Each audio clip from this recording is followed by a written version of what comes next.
te lo dice con todas las letras. Quiere decir que esa lucha vino, o sea, digamos, Vuelta Obligado fue parte de todo ese proceso, esa lucha en contra de los que pretendían disgregar la Confederación. Cuando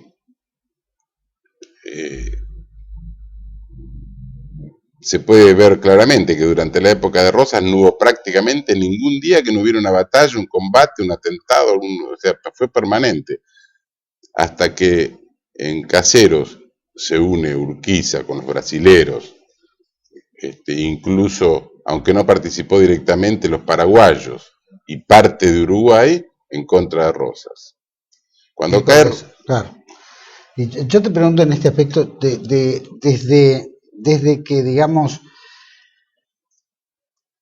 la última etapa virreinal, hasta la batalla de Caseros, ¿en cuántas oportunidades estuvo siempre en riesgo la soberanía?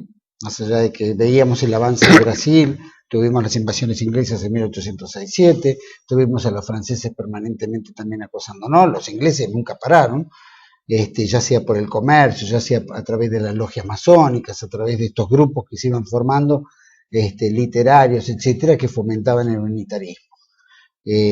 ¿Siempre estuvo en riesgo la soberanía? ¿Siempre? ¿Cuántas veces yo creo que visto sí, bueno, cuántas no sé si te podré enumerar, pero yo creo que sí. Empezando, los ingleses, por ejemplo, decían, nosotros no tenemos eternos amigos, sino tenemos intereses. Sí. Entonces, en 1825, por ejemplo, ellos lograron o sea, reconocieron la independencia a cambio de el libre comercio. Y que nuestros barcos pudieran ir al Támesis como ellos venían al Río de la Plata, como si nosotros hubiéramos podido. Bueno, si no fuera tan fácil una flota de la claro, y siempre estuvo.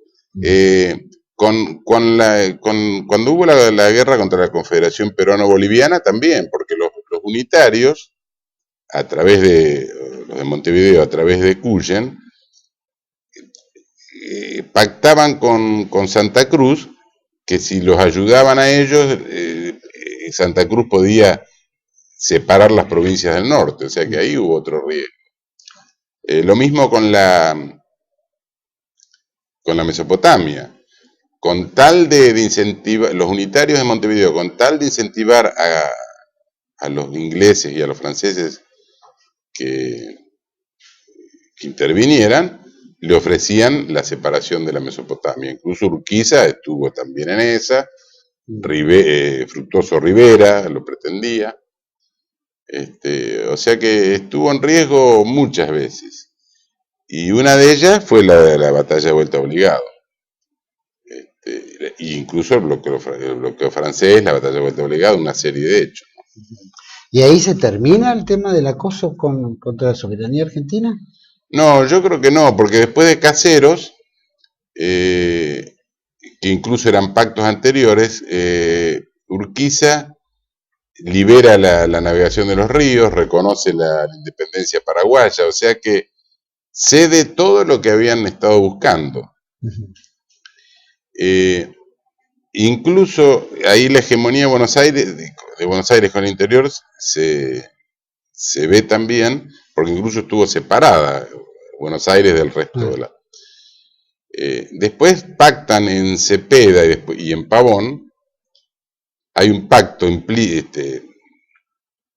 callado ahí entre Mitre y Urquiza, no tan callado, porque Mitre incluso declara, dice, dice, cuando nos juntamos en el templo, el genio invisible batió las alas, y ganamos la batalla de Pavón, más o menos eso, dice. ¿Y quién era el templo? No sé quién era, pero... El genio de las alas. Sí. El genio no sé quién era, porque yo en esa tenida no estuve, pero... El gran arquitecto, Sí, el gran arquitecto. Los grandes masones, como eran los dos. Sí. Entonces, ahí en realidad lo que pactan ellos es que Mitre iba a quedar en la Urquiza iba a quedar en la Mesopotamia, digamos, como sin que lo toquen, y Mitre, y también con Sarmiento, sojuzgaban a todas las provincias del interior, cambiaron gobernadores, persiguieron a los federales. Y no fue más que la continuación, porque Mitre incluso dice, ¿dónde está la letra del pacto de 1851? Dice, el próximo turno es Paraguay. Dijo. Incluso Mitre lo trajo a Venancio Flores en contra de los federales. Y entonces después lo financia para que tome Uruguay. Y Pastor Obligado en el periódico Tribuna dice, lo de Uruguay no es una guerra extranjera. Dice, es la guerra eterna contra la mazorca que ahora se ha enquistado en Montevideo. Y Mitre había dicho, el próximo paso es Paraguay. O sea que fue toda una continuidad. Y yo creo que terminó en realidad cuando reprimieron el levantamiento de López Jordán. Ahora el 20 de noviembre, ese 20 de noviembre donde existieron esas batallas de Tonelero, Quebracho, sí, Vuelta Obligado, donde combatieron tropas argentinas y que hubo muchas bajas por nuestra parte. ¿Cuál fue el logro máximo de ese hecho, la Vuelta Obligado? ¿Cuál fue el logro? Para mí el logro fue hacer fracasar la expedición comercial, digamos. Porque fíjate que venían 90 buques de guerra y 20 buques de guerra y 90 mercantes que y querían abrir, digamos, al libre comercio el río. Entonces, Rosas en alguna oportunidad dijo, si quieren Buenos Aires se tendrán que conformar con las ruinas. Y cuando se hizo la expedición, le puso una barrera de cadenas en Vuelta Obligado. En realidad creo que primero la pensaban poner un poquito más arriba, después se corrió a Vuelta Obligado porque tiene una curva que dificulta la navegación a vela, a pesar de que tenían incluso algunos vapores. Y bueno, lógico que iban a pasar, tenían muchísimo más armamento. Los argentinos tenían baterías de 4 a 24 libras. Y los extranjeros tenían, además de vapor, incluso algunos buques acorazados, no de hierro, pero sí con cierta coraza. En vez de tener de 8 a 24, tenían de 24 a 80 libras. Incluso tenían granadas explosivas, tenían mucho más. Ahora, fue como decirles, bueno, van a pasar, pero no libremente, claro, no graciosamente. O sea, el objetivo de ellos era solamente pasar a comercializar. Pasar a comercializar, como pero si después... estuvieran en cualquier mar. Claro, sí, sí. Entonces, pero ¿qué pasó?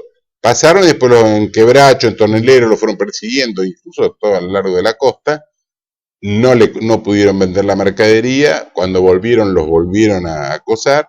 ¿Y qué diferencia hubiera habido? Muchas naves se perdieron y bueno, se dieron cuenta que les convenía negociar.